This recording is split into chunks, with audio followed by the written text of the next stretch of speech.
Marcus Chun had been on Nexus Station for exactly 3 days when he made the mistake that would change his life forever.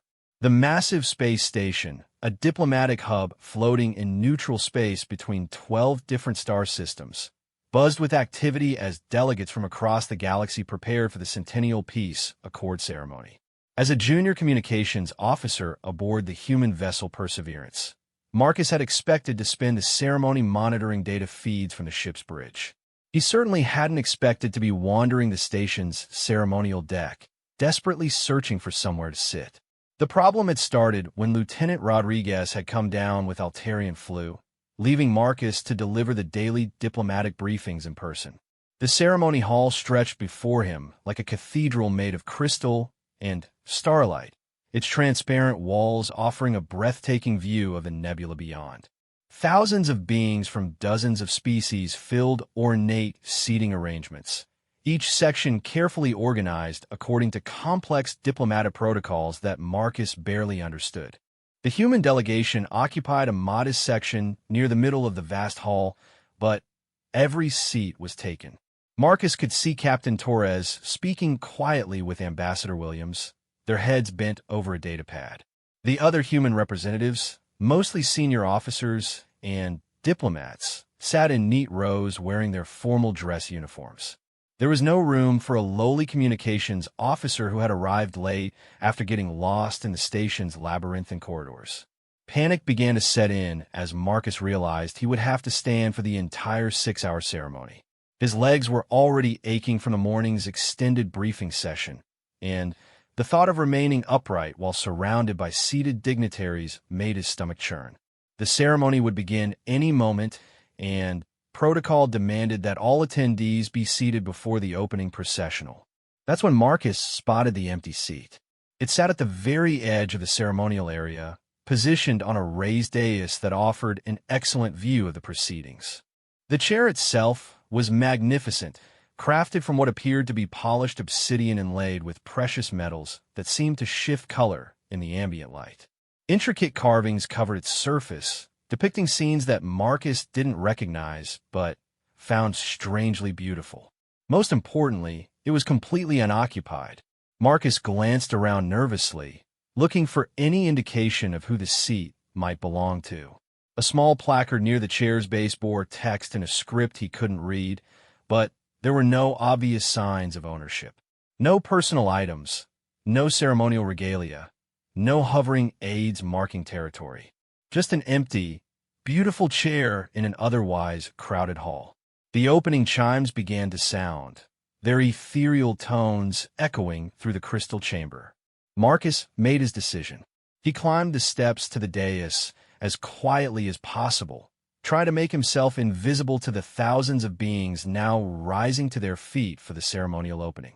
The obsidian chair felt cool against his back as he settled into it, and he was surprised by how perfectly it seemed to fit his human proportions. The view from this position was indeed spectacular, offering an unobstructed sight line to the ceremonial platform where the accord would be signed. The opening processional began with a parade of banner carriers representing each of the 12 star systems. Marcus watched in fascination as beings he had only seen in diplomatic files walked past in flowing robes of impossible colors. The Altarians moved with fluid grace, their crystalline bodies refracting the hall's ambient light into rainbow patterns. The Thek delegation stomped forward on massive legs, their elephant-like trunks swaying in perfect synchronization. Even the usually reclusive Void Walkers had sent representatives, their shadowy forms barely visible except for the occasional glint of their silver, ceremonial masks. As the procession continued, Marcus began to relax.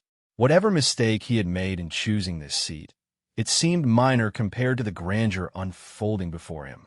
He pulled out his personal recording device to document the ceremony for his report, making careful notes about each delegation's formal presentation.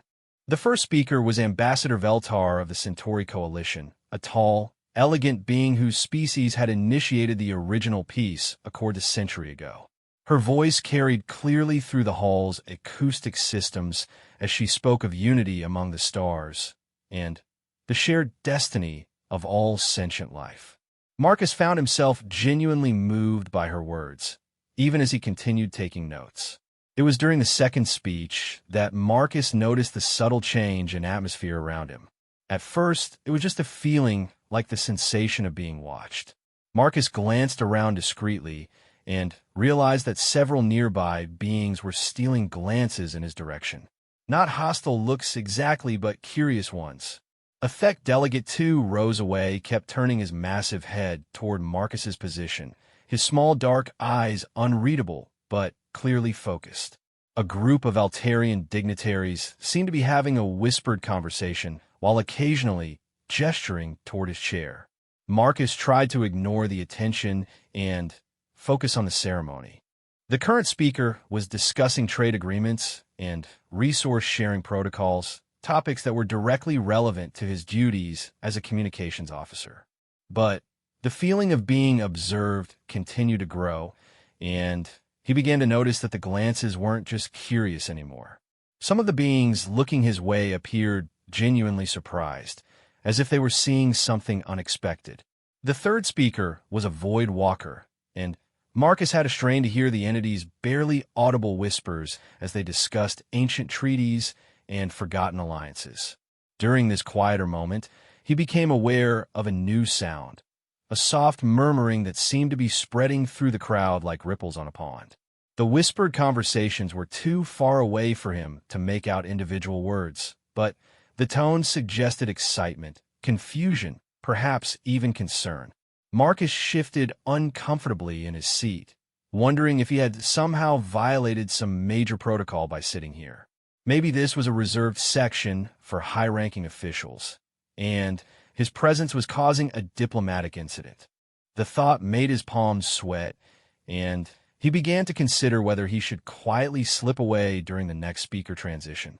That's when the herald's announcement changed everything. The crystal-voiced being at the ceremonial podium raised their staff, bringing the current speaker's presentation to a close. "We now pause in our proceedings," the herald declared, "to welcome the arrival of Her Imperial Majesty, Queen Lyralii of the Astral Dominion." Marcus felt his blood turn to ice. The Astral Dominion was one of the most powerful stellar empires in the galaxy, controlling dozens of star systems and commanding fleets that could reshape the political landscape with a single deployment order. Their queen was legendary, a figure spoken of in whispers by diplomats and military officers alike. She was said to be brilliant, ruthless, and utterly unpredictable. Most importantly, she was definitely not someone whose ceremonial seating arrangements should be disturbed by wandering human communications officers. The hall fell into complete silence as all eyes turned toward the main entrance.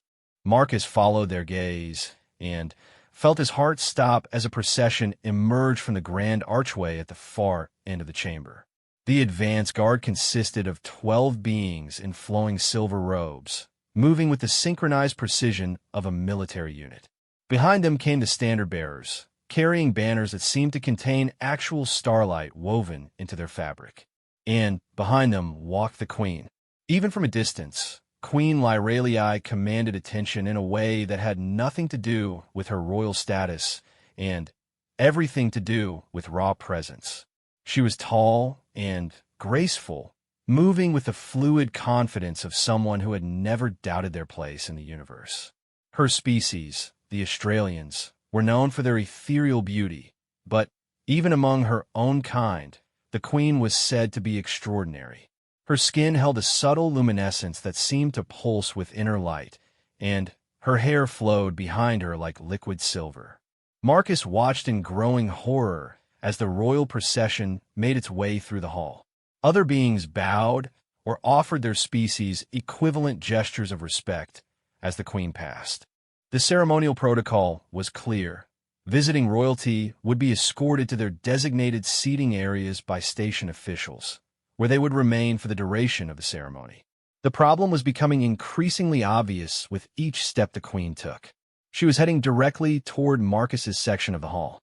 More specifically, she appeared to be heading directly toward the dais where Marcus currently sat in what was almost certainly her designated chair.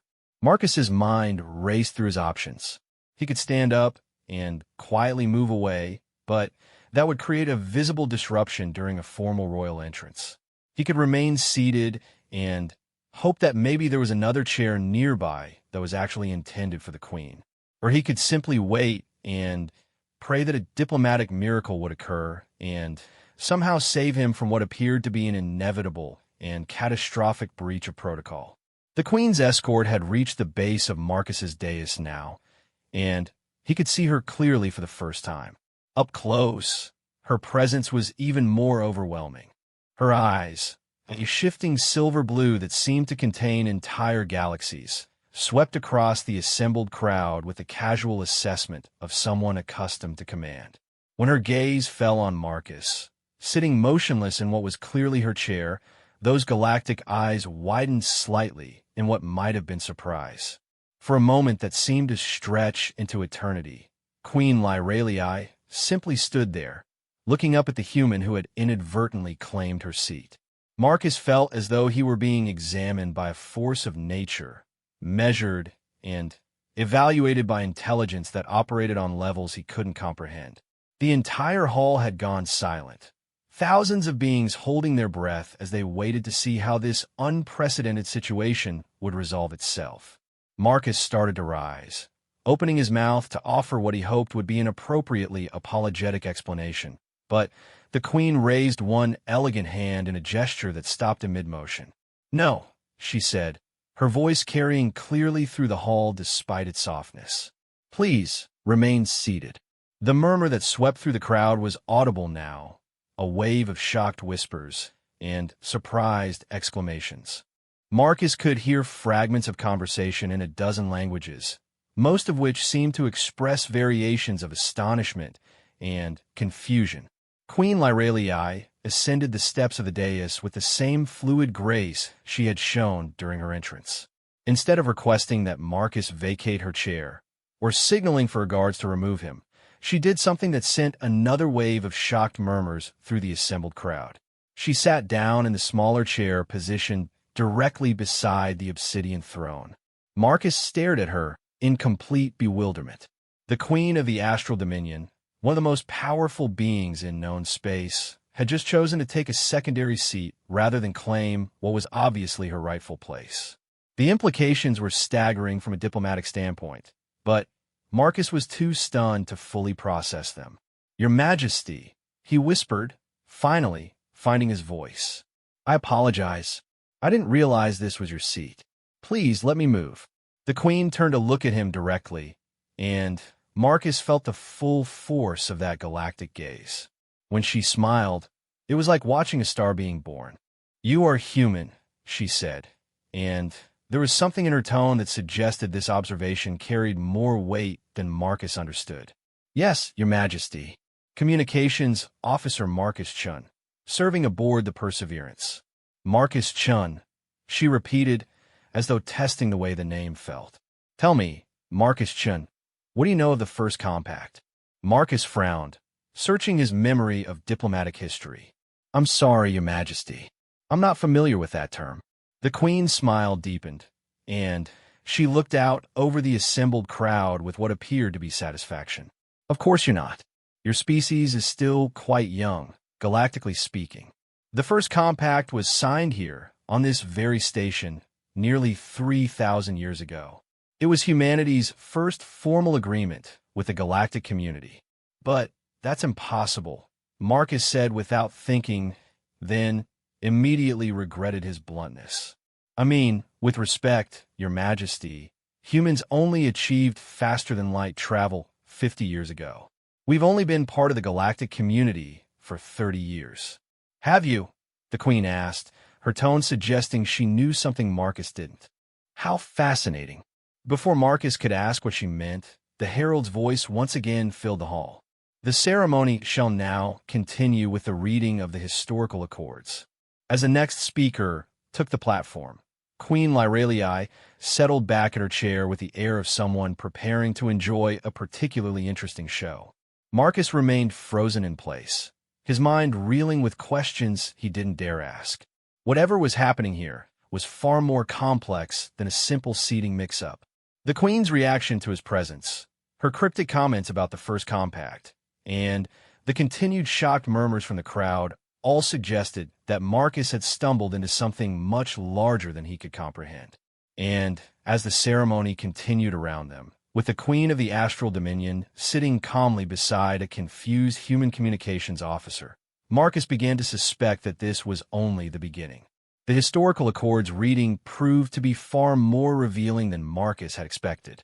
As the ancient documents were recited in their original languages before being translated for the modern audience, Queen Lyralii provided quiet commentary that turned Marcus's understanding of galactic history on its head.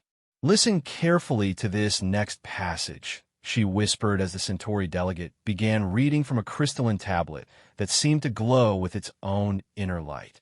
"This describes the Treaty of Stellar Boundaries, established 2,800 years ago." Marcus strained to follow the formal translation as it flowed through the hall's audio system. The treaty appeared to be a complex document establishing territorial claims and resource rights among the early galactic powers. Nothing particularly remarkable, until the translator reached a specific clause that made Marcus's blood run cold. Section 12. Recognition of prior claims. All territories currently under the stewardship of the Soul-Based Human Alliance shall remain under their governance, provided they maintain compliance with the Galactic Peace Accords and continue to fulfill their obligations under the First Compact. The words seemed to echo in Marcus's mind as their implications slowly became clear. According to this ancient document, humanity had been part of the galactic community for nearly 3,000 years. Not 50 years, as every human history text claimed. Not 30 years, as the official record stated. 3,000 years. That's impossible, Marcus breathed, barely aware he was speaking aloud. Queen Lyralii's expression remained serene, but he caught the slight tilt of her head that suggested amusement. "Is it? Tell me, Officer Chun, what do you know about your own species' early history? Before what you call the space age." Marcus thought back to his basic education. "Well, we had various civilizations on Earth. Ancient Egypt, Greece, Rome, China. The usual developmental patterns for an emerging species. And before that, prehistoric times, I suppose. Hunter-gatherers, early agriculture, the development of tools and language. Nothing older? No gaps in your archaeological record that have never been satisfactorily explained." Marcus started to shake his head, then paused. He wasn't a historian or an archaeologist, but he vaguely remembered reading about various unexplained artifacts and structures that didn't quite fit conventional timelines. Ancient sites that showed evidence of advanced mathematics or astronomical knowledge that shouldn't have existed in primitive societies. "There are some anomalies," he admitted slowly, "but most scholars think they represent lost knowledge or coincidences." "Do they?" The Queen's smile suggested otherwise.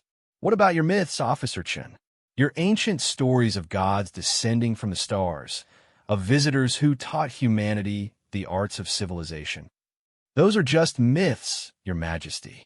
Every primitive culture develops stories to explain what they don't understand." "Every primitive culture," she repeated thoughtfully. How interesting that you would use that phrase. Before Marcus could ask what she meant, another document was being presented for the historical reading. This one was older, its surface covered in symbols that seemed to shift and change in the light. The translator's voice took on a more formal tone as they began to recite its contents. "The first compact, established in the third year of the Galactic Council, between the assembled stellar nations and the Human Confederation of Sol 3, also known as Terra or Earth." Marcus felt as though the floor had dropped away beneath him. The Human Confederation? He had never heard that term in any official human historical document. According to everything he had been taught, humans had been completely isolated on Earth until the development of faster-than-light travel in 2187.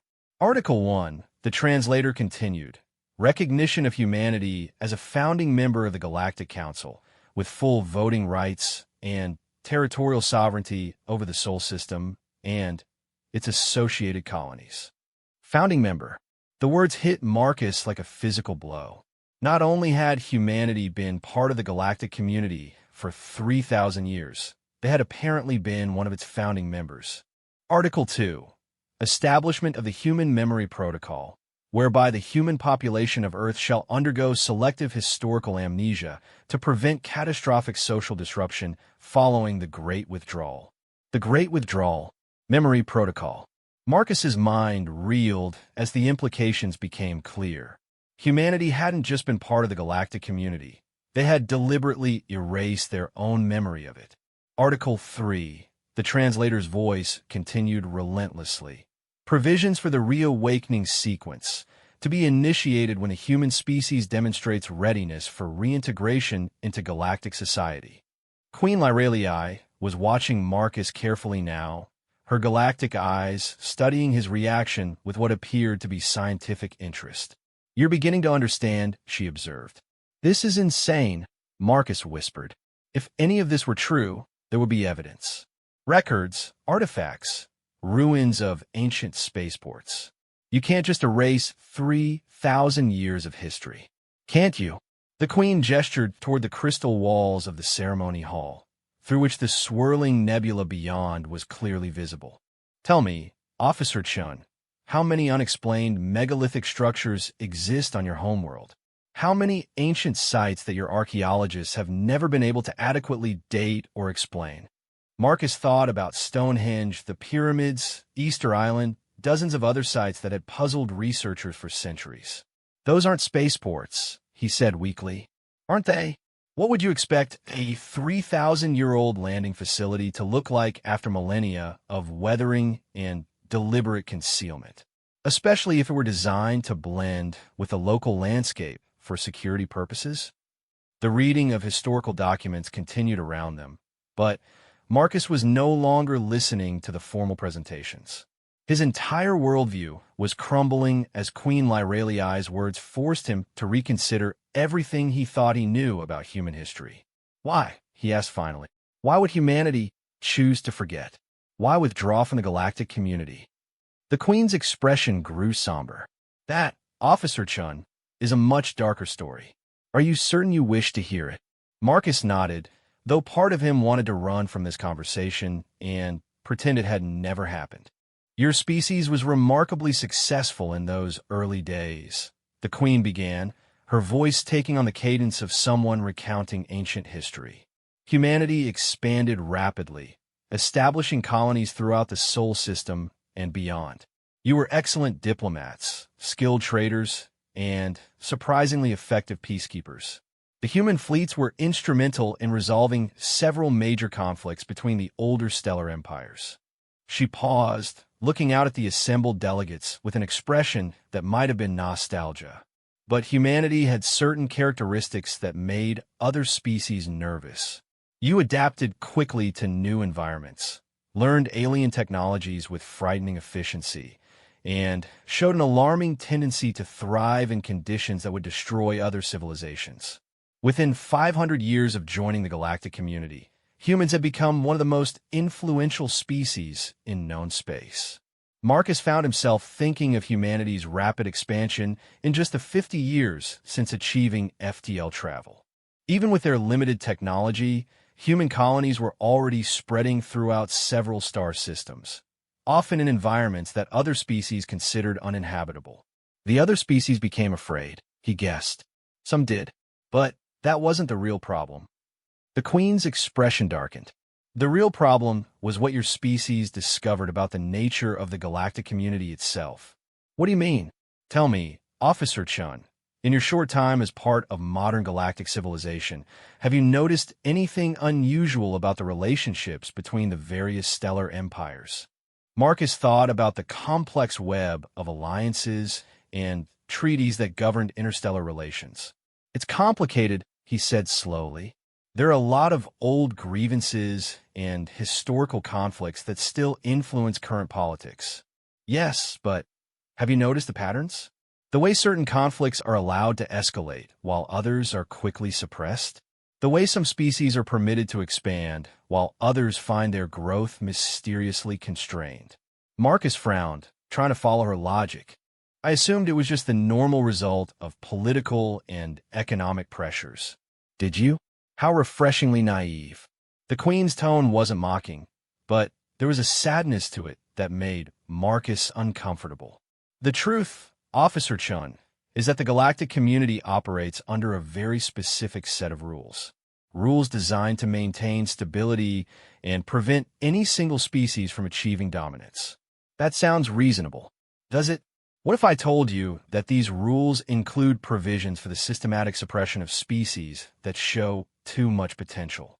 What if I told you that there are mechanisms in place to ensure that no civilization ever becomes advanced enough to threaten the established order? Marcus felt a chill that had nothing to do with the temperature of the ceremony hall. You're talking about genocide. Not genocide. Something more subtle. Economic manipulation. Technological sabotage. Engineered conflicts that conveniently weaken troublesome species. The occasional natural disaster that sets a civilization back by centuries. The Queen turned to face Marcus directly, and he saw something in her galactic eyes that might have been regret. Humanity discovered this system, Officer Chun. Your ancestors uncovered evidence of the mechanisms that keep the galactic community stable. They learned that the peace and prosperity of interstellar civilization comes at the cost of countless suppressed species, countless civilizations that were prevented from reaching their full potential. What did they do? Initially, they tried to work within the system. Human diplomats brought their evidence to the Galactic Council, demanding reforms and accountability. They were told that such measures were necessary for the greater good, that the stability of the galactic community required certain sacrifices. The Queen's voice grew harder. Your ancestors were not satisfied with that answer. They began working with other species, forming coalitions, attempting to reform the system from within. For a time, it seemed they might succeed. The Human Confederation became the center of a growing movement for galactic democracy and species equality. But it didn't work. No, it didn't work. The established powers moved against the reform movement, and humanity found itself at the center of what your history might have called the First Galactic Civil War. A conflict that would have torn apart the stellar community and cost billions of lives. Marcus was beginning to understand, so they chose to withdraw. They chose to sacrifice themselves, the Queen corrected. The human leadership realized that their species was the primary target of the opposition. Remove humanity from the equation, and the other species in the reform movement would likely be left alone. So they made a deal. The Memory Protocol.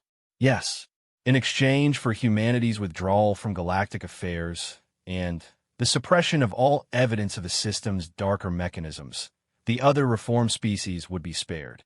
Humanity would return to Earth, undergo selective memory erasure, and develop naturally until they were ready to rejoin galactic civilization.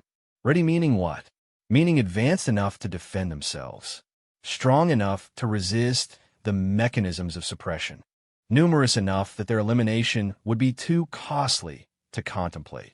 Marcus looked around the ceremony hall with new eyes, seeing the assembled delegates not as a peaceful diplomatic gathering, but as representatives of a system built on the suppression of species that showed too much promise. But why are you telling me this? He asked. If the system is still in place, if humanity is still considered a threat. Queen Lyralii smiled, and this time there was genuine warmth in her expression.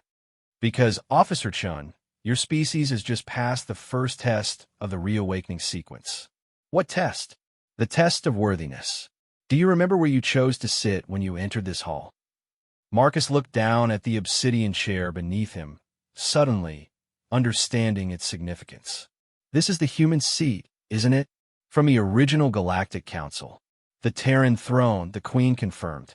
Empty for 3,000 years, waiting for a human to claim it again. When you sat here, Officer Chun, you activated monitoring systems that have been dormant since the Great Withdrawal. Every species in this hall received notification that the reawakening sequence had begun. That's why everyone was staring at me. That's why everyone was staring at you. The question now is what humanity will do with this knowledge. As if summoned by their conversation, Marcus noticed a commotion near the main entrance to the ceremony hall. A group of figures in human dress uniforms was approaching, led by Captain Torres and Ambassador Williams. Their expressions suggested they had questions that needed immediate answers. "It seems," Queen Lyralii observed, "that your superior officers have noticed your absence from the standard human seating area." Marcus watched his approaching colleagues with a growing sense of inevitability. Whatever happened next would change not just his own life, but potentially the course of human history. The weight of that responsibility was almost overwhelming. "What should I tell them?" he asked.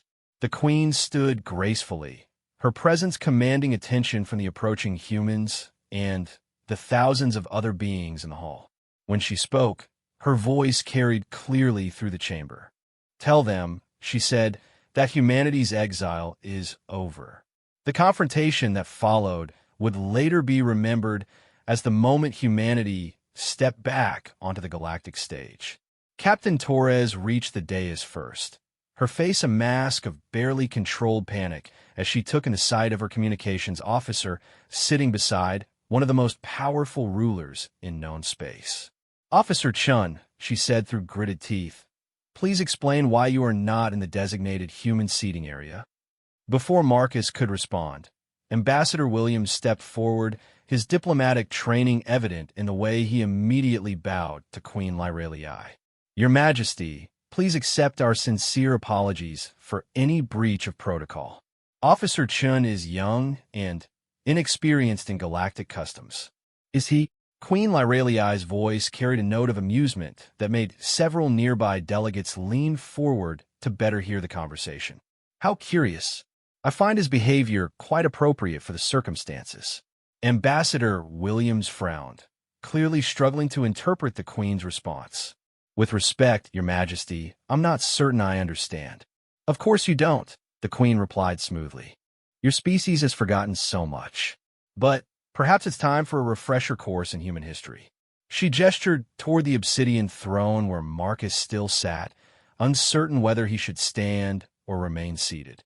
"Tell me, Ambassador Williams, do you recognize this chair?"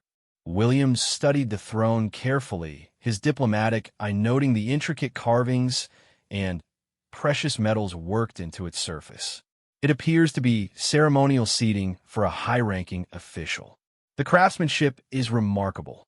"Indeed it is. This throne was crafted 3,000 years ago by the finest artisans of 12 different species, each contributing their unique skills to create a seat worthy of a founding member of the Galactic Council." Captain Torres and Ambassador Williams exchanged glances that suggested they were beginning to suspect this conversation was heading somewhere they weren't prepared to follow. "Your Majesty," Williams said carefully, "I'm afraid I'm not following the historical significance." Queen Lyralii's smile could have powered a small star system. "This, Ambassador Williams, is the Terran throne, the seat reserved for the human representative to the original Galactic Council." The silence that followed was profound enough to be felt. Marcus watched as understanding slowly dawned on his colleagues' faces, followed quickly by disbelief, confusion, and what appeared to be the beginning stages of panic. "That's impossible," Captain Torres said flatly. "Humanity has only been part of the galactic community for 30 years. Has it?" The Queen turned to address not just the human delegation, but the entire assembly, her voice carrying clearly through the ceremony hall's acoustic systems. "Perhaps it's time to correct that particular misconception." What followed was a masterful display of diplomatic theater. Queen Lyralii, with the casual authority of someone accustomed to reshaping political landscapes, began to recite the true history of human galactic involvement. She spoke of the Human Confederation's role in establishing interstellar law, their contributions to galactic science and technology, and their instrumental part in maintaining peace among the stellar empires. As she spoke, Marcus noticed other delegates beginning to nod in recognition. The elderly Centauri ambassador was consulting what appeared to be ancient records, his crystalline features reflecting growing excitement. A group of tech historians were engaged in animated discussion, their trunk-like appendages gesturing toward archive documents that Marcus realized must contain corroborating evidence. "This is all very fascinating," Ambassador Williams interrupted, his diplomatic training finally asserting itself, "but I'm afraid I'll need to see official documentation before I can accept such extraordinary claims." "Of course you will," Queen Lyralii agreed pleasantly. "Officer Chun, would you be so kind as to stand?" Marcus rose from the Terran throne, suddenly aware that every eye in the vast hall was focused on him. As he did, something remarkable happened. The throne itself began to change, its obsidian surface revealing hidden patterns that glowed with soft, pulsing light. The carvings that had seemed merely decorative before now revealed themselves as functional elements, displaying holographic text in dozens of languages. Biometric recognition confirmed, a synthesized voice announced in perfect English. "Welcome back, representative of Terra." The holographic displays expanded, filling the air above the throne with documents, star charts, and historical records that painted a picture of human galactic involvement spanning millennia. Marcus could see Captain Torres and Ambassador Williams staring at the displays in shock, their worldview cracking under the weight of irrefutable evidence. "The Terran throne responds only to human genetics," Queen Lyralii explained casually. "It has been dormant for 3,000 years, waiting for one of your species to reclaim it." But even as the human delegation struggled to process this revelation, Marcus noticed something else happening in the hall. The assembled delegates weren't just watching with curiosity anymore. There was tension in the air, subtle but unmistakable. Some species appeared pleased by this development, but others looked distinctly uncomfortable. The Aldorian delegation, in particular, seemed agitated. Marcus remembered from his diplomatic briefings that the Aldorians controlled significant trade routes and had been major beneficiaries of humanity's supposed newcomer status in galactic affairs. Their leader, a tall being with metallic skin and piercing blue eyes, rose from his seat and addressed the hall. "With respect to Her Majesty Queen Lyralii," the Aldorian said, his voice carrying an undertone of threat, "this display, while impressive, hardly constitutes legal recognition of ancient claims. The Terran Confederation was dissolved 3,000 years ago. Any rights they may have held died with that dissolution." Murmurs of agreement came from several other delegations, and Marcus began to understand that the political implications of humanity's return were far more complex than he had initially realized. Queen Lyralii's expression didn't change, but Marcus caught the slight tightening around her eyes that suggested the Aldorian's challenge hadn't been unexpected. "How interesting," she said, her tone remaining conversational despite the tension in the hall. "Lord Valdris raises a fascinating point about legal continuity. Perhaps he would care to explain to the Assembly how the Terran Confederation was dissolved." The Aldorian leader, Lord Valdris, clearly hadn't expected to be put on the spot in such a public forum. The historical records indicate that the human government chose to withdraw from galactic affairs. "Chose to withdraw," Queen Lyralii repeated thoughtfully. "How remarkably diplomatic of you, Lord Valdris. Though I believe the more accurate term would be was coerced into withdrawal through systematic threats and economic warfare." The tension in the hall ratcheted up another notch. Several delegations were now engaged in heated whisper discussions, and Marcus could see security personnel from various species moving subtly into more strategic positions. Furthermore, the Queen continued, apparently unconcerned by the growing unrest. The dissolution of the Terran Confederation was conditional upon certain provisions being met. Provisions that, I'm afraid, were never fulfilled. "What provisions?" Ambassador Williams asked, though Marcus suspected he wasn't entirely certain he wanted to hear the answer. Queen Lyralii gestured toward the holographic displays still emanating from the Terran throne.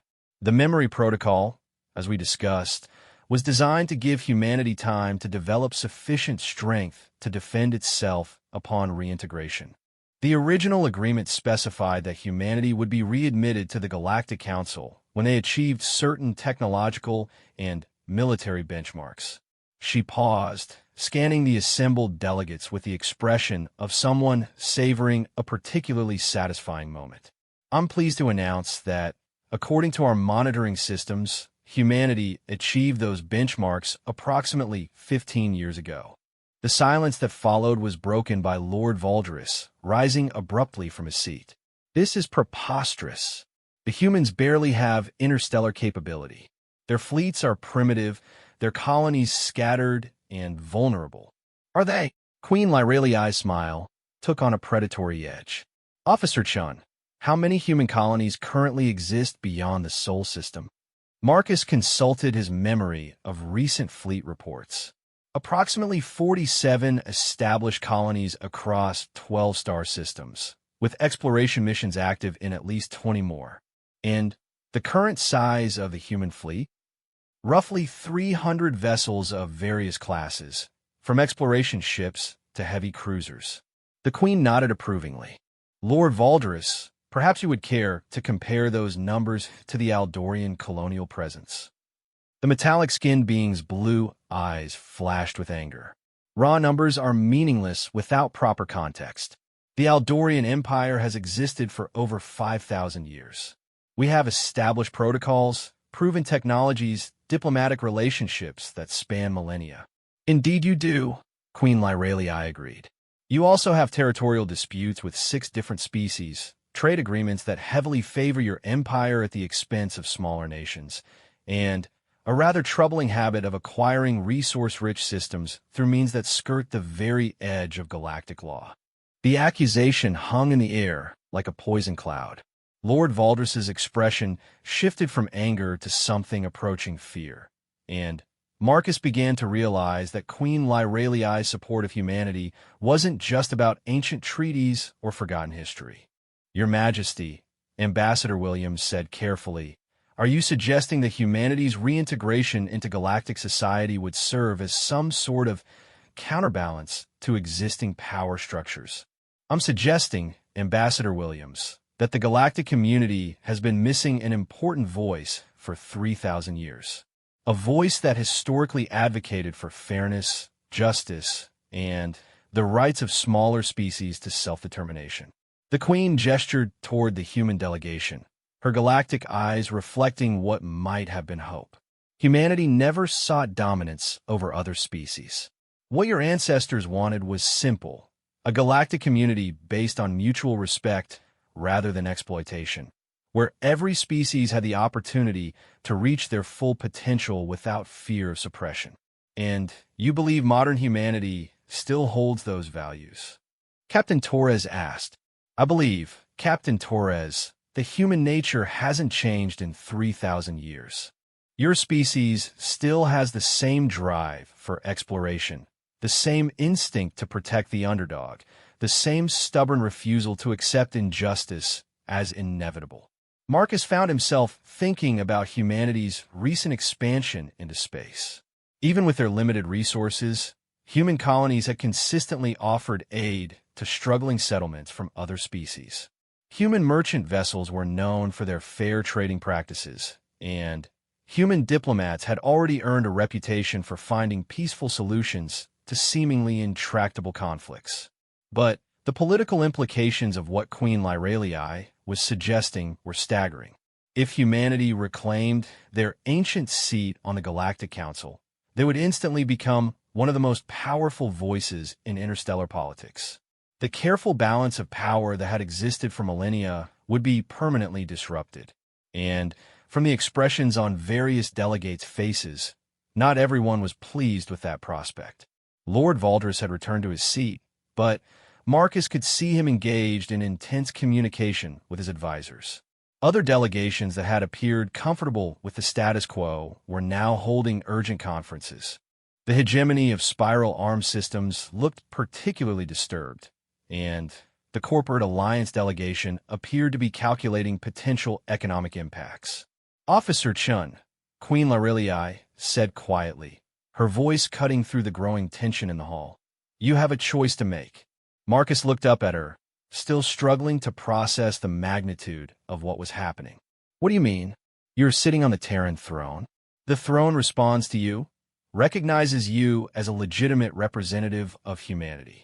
You could, if you chose, formally reclaim humanity's seat on the Galactic Council right here, right now.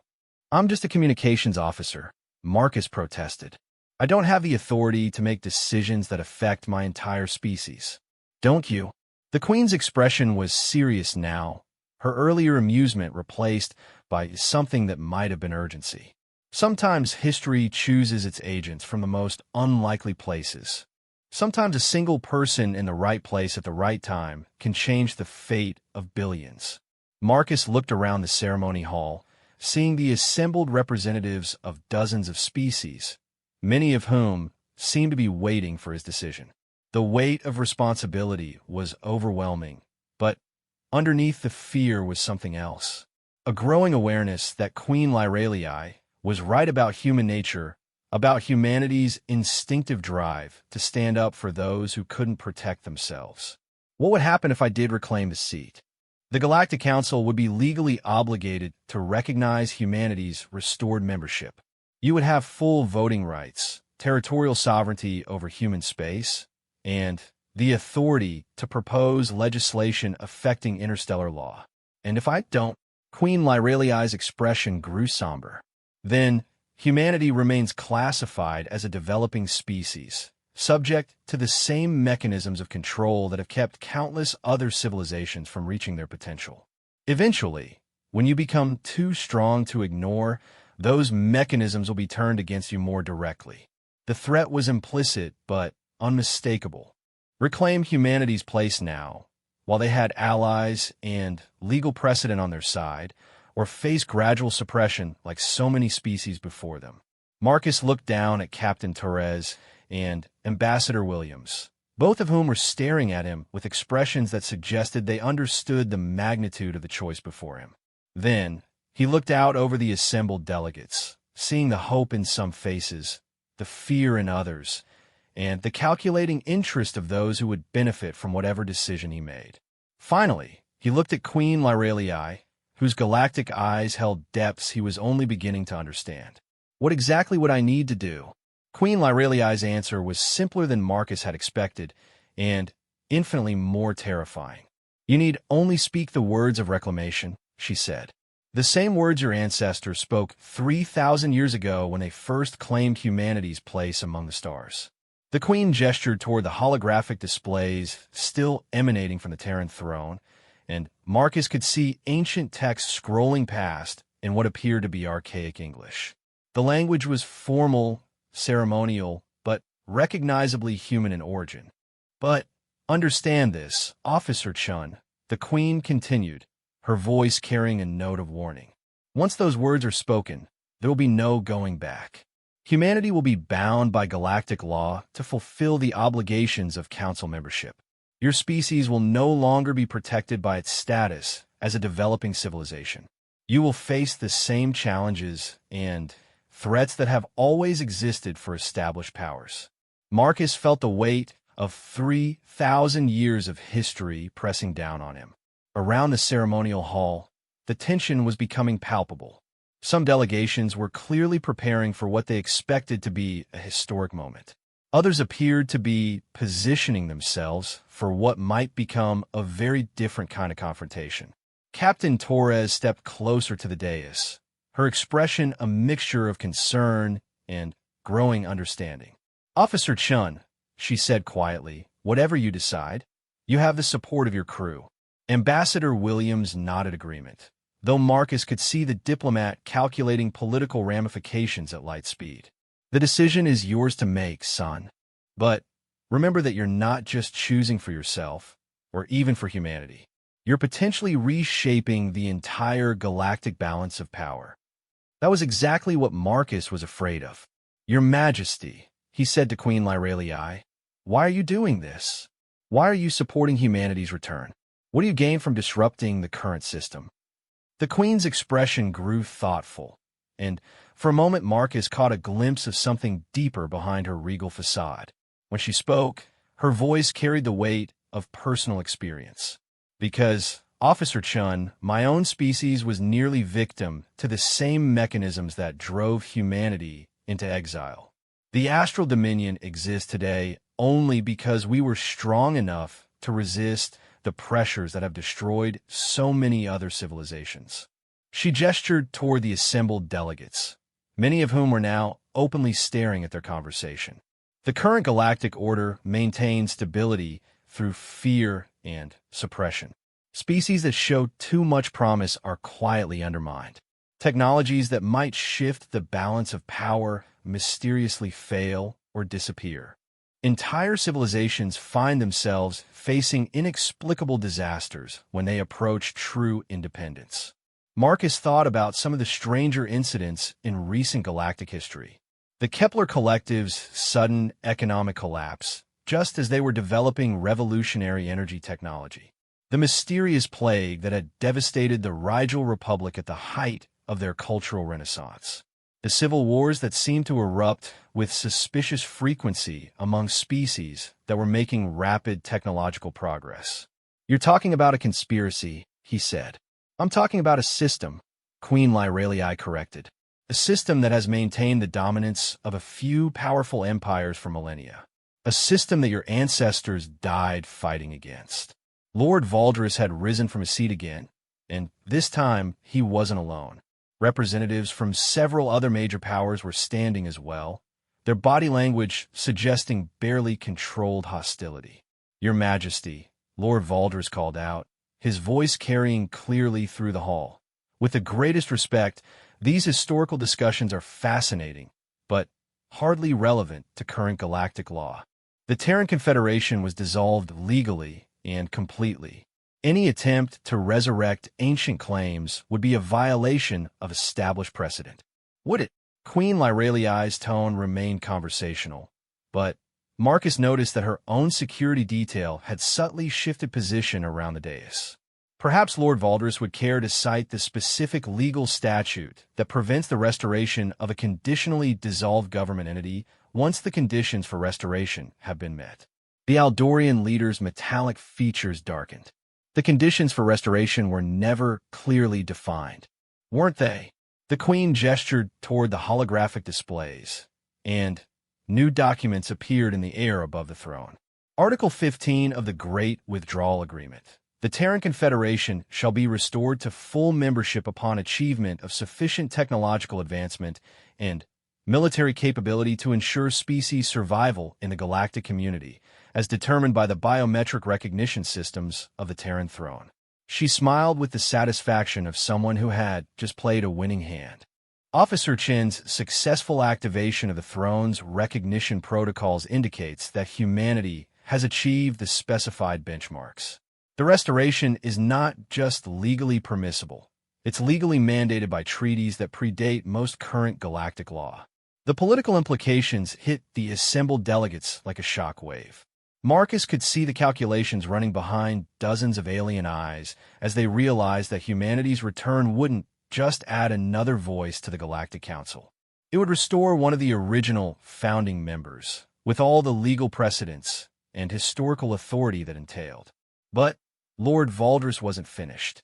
"Even if we accept the dubious legal arguments Your Majesty has presented," he said, his voice taking on a threatening edge, "the fact remains that this human is not an authorized representative of his government.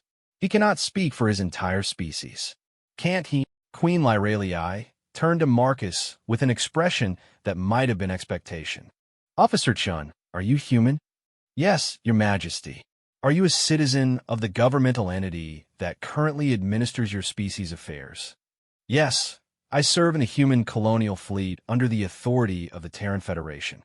"Then, by the legal standards established in the original Galactic Charter, you're qualified to speak for your species in matters of emergency authorization."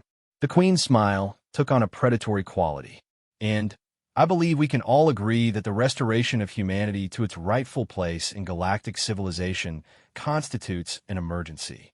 Marcus felt the universe narrowing down to this single moment.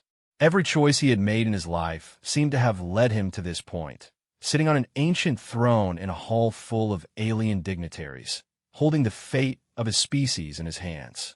What would happen to the species that have been suppressed? He asked quietly.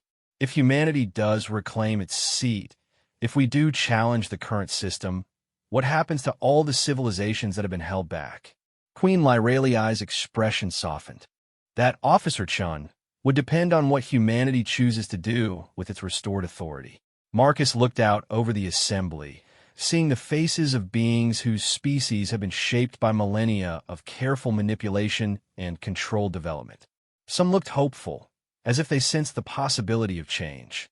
Others appeared terrified, clearly beneficiaries of the current system who stood to lose from any disruption.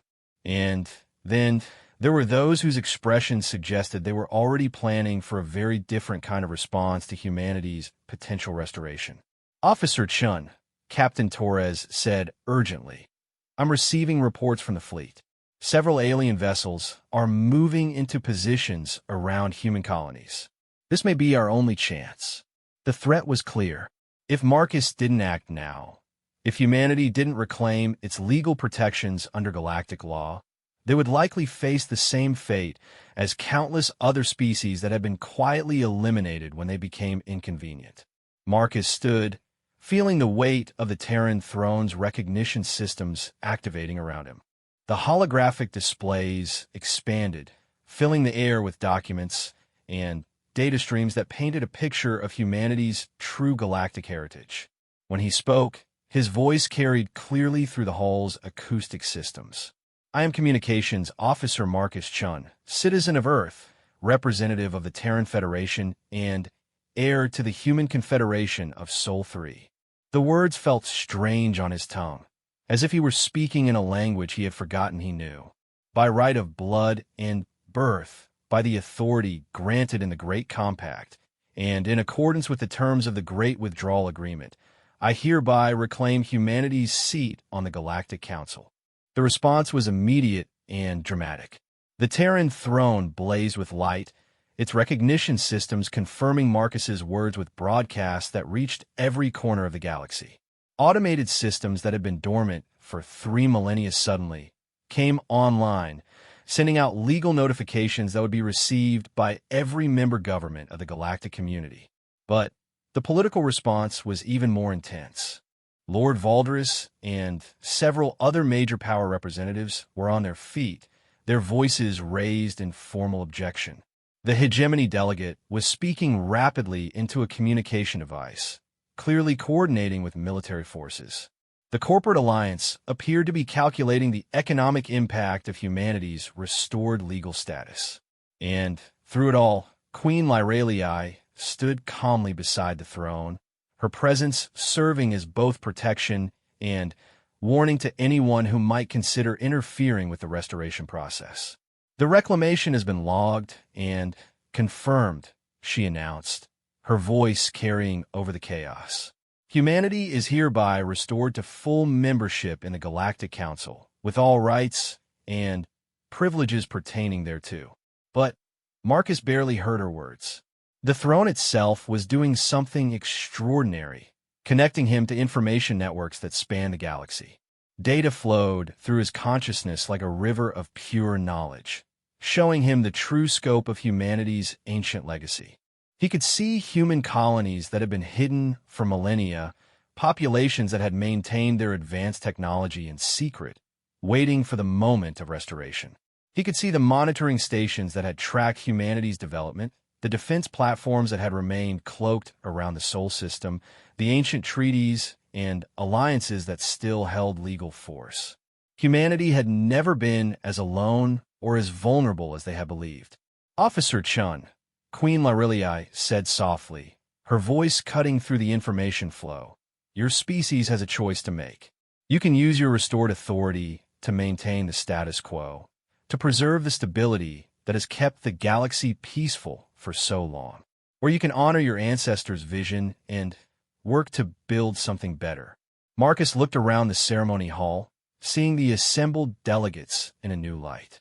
Some were clearly enemies, already plotting humanity's destruction. Others were potential allies, species that had suffered under the current system and would welcome change. Most were simply afraid, uncertain what humanity's return would mean for their own survival. What do you recommend, Your Majesty? Queen Lyraliai's smile was brilliant enough to outshine the nearby nebula. I recommend, Officer Chun, that you remember what makes humanity special. Your species doesn't just survive, you help others survive. You don't just succeed, you lift others up with you. She gestured toward the chaotic assembly of alien delegates, many of whom were still arguing about the legal implications of what had just occurred. Show them what humanity learned 3,000 years ago. Show them that the galaxy doesn't have to be a place where only the strong survive. Show them that there's another way. Marcus felt the weight of the decision settling on his shoulders. The easy path would be to work within the existing system, to use humanity's restored status to protect human interests and avoid rocking the galactic boat. But that wasn't really a choice at all. That was just perpetuating the same cycle of oppression that had driven his ancestors into exile. Your Majesty, he said, standing straighter as the full authority of his position settled around him like a mantle, I believe it's time for some changes. What followed would be remembered as the Second Galactic Reformation. Working with Queen Lyraliai and a growing coalition of species that had been suppressed under the old system, humanity began the long process of transforming galactic civilization. It wasn't easy. Several major powers chose to resist the changes, leading to conflicts that tested humanity's renewed military capabilities. But Marcus had been right about human nature. Just as their ancestors had 3,000 years before, modern humans proved unwilling to accept a galaxy where justice was secondary to stability. They fought not for dominance, but for the right of every species to reach its full potential without fear. And, in the end, sitting in the Terran throne that had waited 3 millennia for his return, Marcus Chun watched as the galaxy slowly transformed into something closer to his ancestors' vision.